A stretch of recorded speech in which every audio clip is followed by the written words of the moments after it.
Hello everyone. आज के इस लेक्चर में हम बात करने वाले हैं प्रिंसिपल ऑफ लीस्ट एक्शन के बारे में, जिसको हम हैमिल्टन प्रिंसिपल भी कहते हैं। तो इस लेक्चर में हम पढ़ेंगे कि प्रिंसिपल ऑफ लीस्ट एक्शन है क्या, इसका एक्चुअल मीन क्या है। इसके साथ साथ हम जानेंगे कि लाग्रांजियन क्या है, इसका थोड़ा इंट्रोडक्शन कर लेंगे और साथ में ये भी जानेंगे कि ये कितनी इंपॉर्टेंट है क्लासिकल मैकेनिक्स के अंदर। तो बेसिकली जो प्रिंसिपल ऑफ लीस्ट एक्शन है वो किसी भी मोशन के लिए क्लासिकल मैकेनिक्स के अंदर एक मेन रूट है। इससे ही हम बाकी के मोशन को एक्सप्लेन करते हैं। तो न्यूटोनियन मोशन जो है वो असल में फुल एस्पेक्ट को कवर नहीं करता, उसके अंदर काफ़ी चीज़ें जो है वो पूरी नहीं हो पाती, जिसको हम आगे के जैसे लाग्रांजियन मैकेनिक्स और हैमिल्टन मैकेनिक्स के अंदर कवर करते हैं।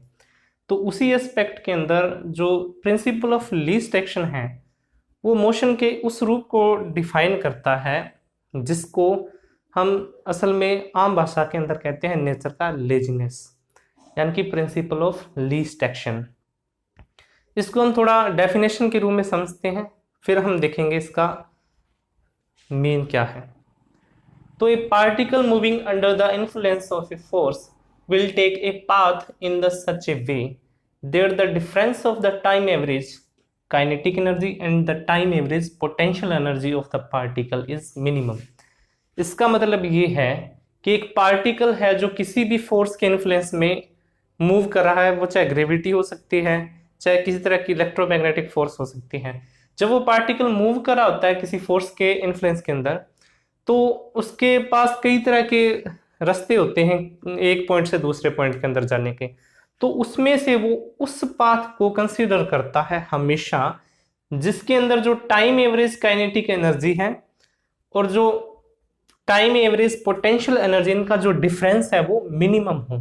मिनिमम मीन सबसे कम, उससे नीचे कोई डिफरेंस न हो। तो ये वो टाइम एवरेज काइनेटिक एनर्जी का मतलब ये है कि जो होल पाथ की काइनेटिक एनर्जी थी उसका जो टाइम डिफरेंस था T naught to T F, उससे डिवाइड करने पर हमें टाइम एवरेज काइनेटिक एनर्जी मिलती है। इसी प्रकार टाइम एवरेज पोटेंशियल एनर्जी, उसका जो डिफरेंस है वो मिनिमम होगा किसी भी मूविंग पार्टिकल के लिए। अब वो मूविंग पार्टिकल चाहे छोटा है चाहे बड़ा, ये मैटर नहीं करता। वो किस सिनारियो के अंदर, ये भी मैटर नहीं करता। मैटर ये करता है कि उसका जो मोशन है वो हमेशा काइनेटिक एनर्जी और पोटेंशियल एनर्जी का जो डिफरेंस है उस पर डिपेंड करेगा। अब इस केस में हम ये देखते हैं कि हमारे पास एक पार्टिकल है जो मूव कर रहा है ए से बी के डायरेक्शन में। अब इसके अंदर जो भी फोर्स एक्ट हो रही है उसको हम नहीं कंसिडर कर रहे हैं, हम ये देख रहे हैं कि कोई फोर्स है ए से बी के अंदर, पार्टिकल मूव कर रहा है। तो t0 टाइम पे वो ए पे था, जब वो मूव किया तो वो tf टाइम पे, यानी कि फाइनल पोजीशन पे पहुंचने पर उसका जो टाइम हुआ tf हुआ।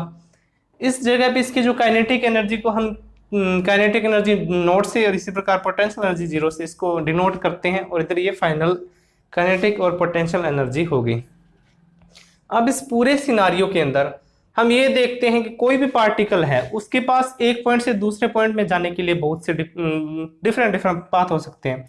वो यहाँ से सीधा भी जा सकता है, वो एक कर्व करके भी जा सकता हो सकता है वो जिगजैग किसी भी टाइप से, वो चाहे ऐसे ऐसे ऐसे उसके मर्जी है, वो जैसे भी जा सकता है। पर अब इन नेचर हम प्रकृति के अंदर देखें तो प्रकृति कौन सा रूल लगाती है, वो कैसे जाना चाहेगी। आपने एक बॉल को फेंक के देखा होगा, अक्सर फेंकते हैं तो वो बॉल क्या करती है, एक कर्व बनाती हुई नीचे गिरती है, यानी कि एक प्रोजेक्टाइल उसका जो पाथ होता है उसके अंदर। अब वो पाथ हमेशा ऐसे ही क्यों होता है, वो ऐसा क्यों नहीं होता, बॉल ऐसे आगे पीछे जाके ऐसे ऐसे क्यों नहीं गिरती। तो ये जो सिस्टम है, ये जो वे है, इसको प्रिवेंट करता है प्रिंसिपल ऑफ लीस्ट एक्शन। ये क्या करता है कि इस तरह के जो पाथ है ना, एक्स्ट्रा पाथ, इनको हटा देता है। वो एक ऐसा पाथ कंसिडर या ऐसा पाथ हर पार्टिकल के लिए बनाता है जो सीधे ही एक पॉइंट से दूसरे पॉइंट पर पहुंचा दे। अब ऐसा पहुंचाएगा किस आधार पे, उसको ये कैसे डिसाइड करेगा कि मुझे ए से बी में इस पाथ पे लेके जाना है, तो वो ये डिसाइड करता है इस इक्वेशन से, यानी कि वो डिफरेंस जो है काइनेटिक एनर्जी और पोटेंशियल एनर्जी का, जिस पाथ पे मिनिमम आएगा वो उसी पाथ को कंसीडर करता है। अब ये देख सकते हैं इसके अंदर भी, हमें देखने को तो ये भी लग रहा है कि ये एक सीधा पाथ है, हम क्यों ज्यादा इतना कवर करें, हम सीधा डिस्प्लेसमेंट लेते हैं, ए से बी में सीधा पहुंच जाते हैं। पर हर बार ऐसा जरूरी नहीं कि पार्टिकल ऐसा ही करे, क्योंकि हमें नहीं पता कि इस सिनारियो के अंदर ए व बी के अंदर से अगर सीधा जा रहा है तो इस सिनारियो के अंदर ये डिफरेंस मिनिमम है या नहीं है, हम नहीं जानते। तो उस कंडीशन के अंदर हमें ये पता लगाना पड़ता है इसके जरिए कि कौन सा जो पाथ है उसके अंदर ये चीज मिनिमम हो रही है। तो वो इसके अंदर भी मिनिमम हो सकती है, हालांकि ये थोड़ा अननेचुरल सा हो जाएगा कि इसके अंदर ये मिनिमम हो, पर हम कंसीडर करते हैं कि ज्यादातर ये जो कर्व होते हैं ना, इस प्रकार कर्व की हुए पाथ उसके अंदर क्या होता है, पार्टिकल हमेशा मूव करते हैं, ये प्रकृति का नेचर ही मान लेते हैं। तो इस तरह क्या है कि कोई भी पार्टिकल जो है वो मोशन के अंदर जब होता है तो वो हर बार प्रिंसिपल ऑफ लीस्ट एक्शन को फॉलो करता है। तो ये हर प्रकार के मोशन, क्लासिकल मैकेनिक्स के अंदर ही नहीं है, क्वांटम मैकेनिक्स के अंदर भी इसका बहुत बड़ा रोल है। चाहे कोई भी पार्टिकल है, यहां तक कि लाइट का जो पार्टिकल है, बहुत माइन्यूट सा जो पार्टिकल है, वो पार्टिकल भी क्या करता है, प्रिंसिपल ऑफ लीस्ट एक्शन, यानी कि लाइट जो है वो इस रूल को फॉलो करती है। वो कैसे करती है, उसके लिए आपके पास, आपने देखा होगा ऑप्टिक्स के अंदर जो सिंपल सा स्नेल वाला नियम है, उसमें क्या करते हैं हम, कोई लाइट जो है, मान लो ये हमारे पास कांच है, कांच के अंदर लाइट ट्रेवल करती है, तो इस प्रकार जब आई तो इस पॉइंट पे आने के लिए वो ऐसे डायरेक्ट जाके न जाके वो इस तरह से ऐसे आएगी, यानी कि वो अपने अक्ष से झुक जाती है। लाइट हमेशा जिस डायरेक्शन में आ रही है उसे झुक के उस दूसरे जो भी आगे माध्यम होगा उसके अंदर जाएगी, ठीक है। तो ये झुकने का कारण ही प्रिंसिपल ऑफ लीस्ट एक्शन है, यानी कि ये हमेशा ऐसे पाथ को कंसीडर करती है जिसके अंदर जो काइनेटिक एनर्जी और पोटेंशियल एनर्जी का जो डिफरेंस है वो मिनिमम हो। इसको और अगर ध्यान से समझना चाहें तो हमारे पास एक और बढ़िया सा एग्जांपल है, उससे हम ये देख सकते हैं कि नेचर रियल लाइफ में कैसे ये काम करती है। अब एक उदाहरण देते हैं किसी बीच का, बेसिक रियल लाइफ सिनारियो लेते हैं कि एक बीच है जिसमें, यानी कि बीच पे तो पानी होगा, तो ये काफी सारा पानी है। अब आप यहाँ तैर रहे हो, अब आपने क्या देखा, आपने देखा कोई डूब रहा है और आप तैरना जानते हैं, तो आप सोचो अगर आप इसकी जगह पे हो तो आप इसको बचाने के लिए, जल्दी से जल्दी पहुंचने के लिए कौन सा रास्ता अपनाओगे। अब नॉर्मल सिनेरियो में हम ये देखते हैं कि हमें तो सीधा जाना चाहिए, एकदम सीधा हम पहुंच जाएंगे, एक ये रास्ता है। दूसरा रास्ता ये है कि हम जल्दी से जल्दी पानी के पास पहुंचें फिर यहां पहुंच जाएं।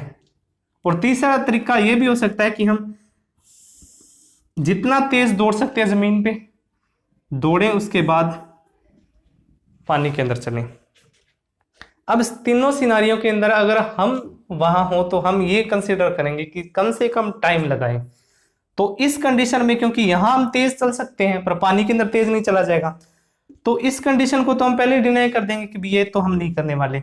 इसके अंदर पॉसिबिलिटी हो सकती है कि भाग के जाएं फिर तैर के जाएं, पर अगर टाइम को बचाना है तो हम जितना ज्यादा हम जमीन पे चलेंगे उससे कम टाइम लगेगा। तो इस तीसरे सिनारियो के अंदर इसको हम बोलते हैं प्रिंसिपल ऑफ लीस्ट डिस्टेंस, यानी कि कम से कम डिस्टेंस के अंदर हम काम करें। पर प्रिंसिपल ऑफ लीस्ट एक्शन के अंदर क्या कि एक्शन कम से कम और रिजल्ट ज्यादा से ज्यादा। तो उस कंडीशन में हम क्या करते हैं, टाइम को कंसीडर करते हैं कि कम से कम टाइम कहां लगेगा, कम से कम टाइम के साथ साथ उसकी जो ये डिफरेंस ये भी होना चाहिए मिनिमम। अब इस कंडीशन के अंदर देखो, यहां ताकत ज्यादा लगानी पड़ेगी, हर कंडीशन के अंदर ताकत ज्यादा लगानी पड़ेगी और यहां काइनेटिक एनर्जी ज्यादा हो जाएगी। तो इस तीनों सिनारियों में हम तो इसको कंसीडर करेंगे, पर जो पार्टिकल जो है, नेचर जो है, वो क्या कंसीडर करती है कि इन तीनों के अंदर जिसके पाथ के अंदर ये चीज मिनिमम हो वो उसको कंसीडर करेगी। या अगर सिंपल वे में कहें तो वो भी लेजी है, यानी कि नेचर भी क्या है, लेजी है, और वो क्या करती है, ऐसे पाथ को कंसीडर करती है जिसके अंदर उसको कम मेहनत करनी पड़े, और मेहनत कम करने के लिए वो हमेशा इस डिफरेंस को लेके चलेगी। अब एक बात और यहाँ हम समझ लें कि जो टाइम डिफरेंस है ना, टाइम डिफरेंस है, चाहे कोई भी पाथ ले, चाहे ये तीनों पाथ या कोई भी पाथ ले, हमेशा जो टाइम डिफरेंस है, टाइम फाइनल माइनस टाइम जो इनिशियल था, उसका टाइम डिफरेंस हमेशा क्या रहता है? कांस्टेंट। कांस्टेंट का मतलब ये हुआ कि कोई भी पाथ ले लें, टाइम हमेशा ही उतना लगने वाला है। जब टाइम उतना ही लगेगा तो अब ये सोचने वाली बात है कि फिर वो कोई सा भी ले ले, क्या फर्क पड़ता है, टाइम तो एक ही लगेगा।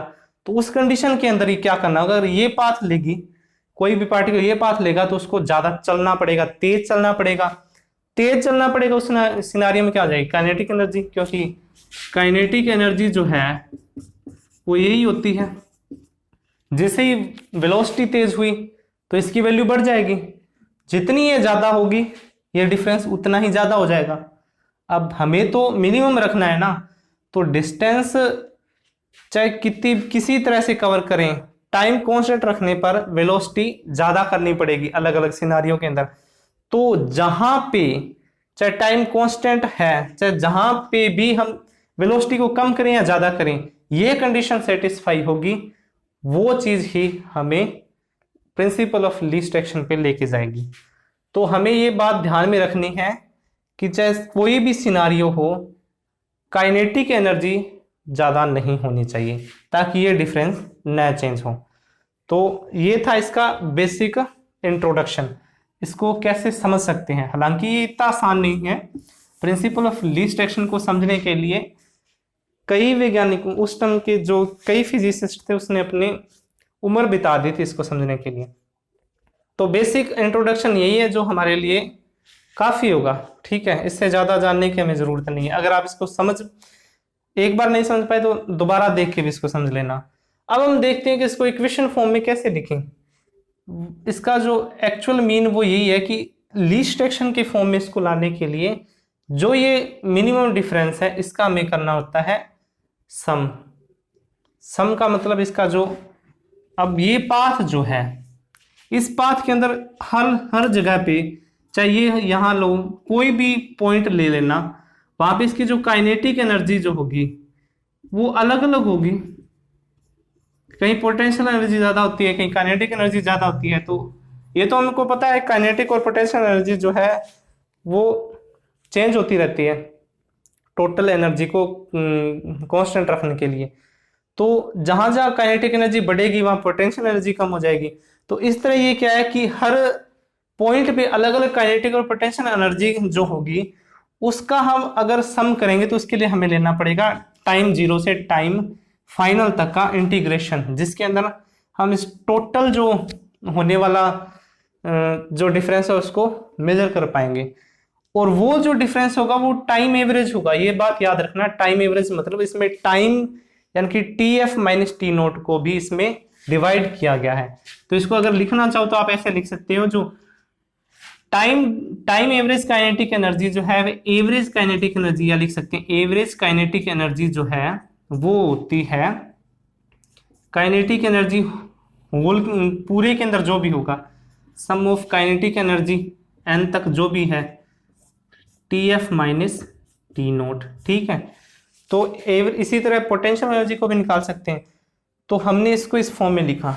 अब जनरल फॉर्म जो हम इसको देखते हैं अक्सर वो ये होती है T naught to TF L Q dot T dt। तो ये जो L फंक्शन है किसका है? कोऑर्डिनेट का, वेलोसिटी और टाइम का। ये जो फंक्शन है इसको हम कहते हैं Lagrange function. Lagrange function, Lagrange function L, Lagrangian भी बोल सकते हैं, लाग्रांजियन। अब स्पेलिंग थोड़ी सी अलग हो सकती है, लाग्रांज फंक्शन, ठीक है। लाग्रांज फंक्शन जो है वो असल में क्या है? डिफरेंस किसका? Kinetic energy minus potential energy. तो ये जो लाग्रांज यानी कि लाग्रांज फंक्शन जो L है, ये kinetic energy minus potential energy है, जो इसकी लीस्ट एक्शन की जो जनरलाइज फॉर्म है उसके अंदर इसको कंसिडर किया जाता है। अब यहाँ एक बात याद रखना, ये लाग्रांज फंक्शन है, लाग्रांज इक्वेशन नहीं है। इससे हम ये तो पता लगा सकते हैं कि मिनिमम एनर्जी कितनी रिक्वायर्ड है, पर ये इक्वेशन ड्राइव नहीं कर सकती मोशन की।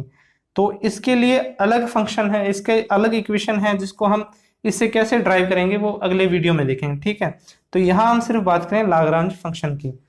तो ये जो सिस्टम है, ये जो पूरी इक्वेशन है, वो असल में क्या कहती है, कोई भी पाथ है वो मिनिमम पाथ, यानी कि कोई भी दो पॉइंट के बीच में जो मिनिमम दूरी, चाहे मिनिमम हो या ना हो, उसकी जो ट्रेवलिंग पाथ होगा वो इन पे डिपेंड करेगा, यानी कि लाग्रांज फंक्शन पे डिपेंड करेगा। तो ये था लाग्रांज का थोड़ा सा इंट्रोडक्शन, ठीक है। और ये लिस्ट एक्शन के साथ कैसे रिलेट करता है इसको हमने इसमें समझा। नेक्स्ट वीडियो में हम देखेंगे कि लाग्रांज फंक्शन और लाग्रांज इक्वेशन क्या है, और मोशन, इक्वेशन ऑफ मोशन के अंदर उसका क्या रोल है, उसका जो पूरा एक सीरीज बनेगी वीडियो की, उसको हम वहाँ समझेंगे। उसके बाद हम करेंगे हैमिल्टन मैकेनिक्स का पूरा जो उसकी जो सीरीज बनेगी, ठीक है। तो इन दोनों के अंदर जो प्रिंसिपल ऑफ लीस्ट एक्शन है ये बहुत ज़रूरी है, इस चीज़ को समझना, फिर ही हम हैमिल्टन और लाग्रांज को बेहतर समझ पाएंगे, ठीक है। तो इस वीडियो को देखने के लिए धन्यवाद, और आगे के लिए हमारे साथ जुड़े रहें और सब्सक्राइब करें स्टडी फिजिक्स को। धन्यवाद।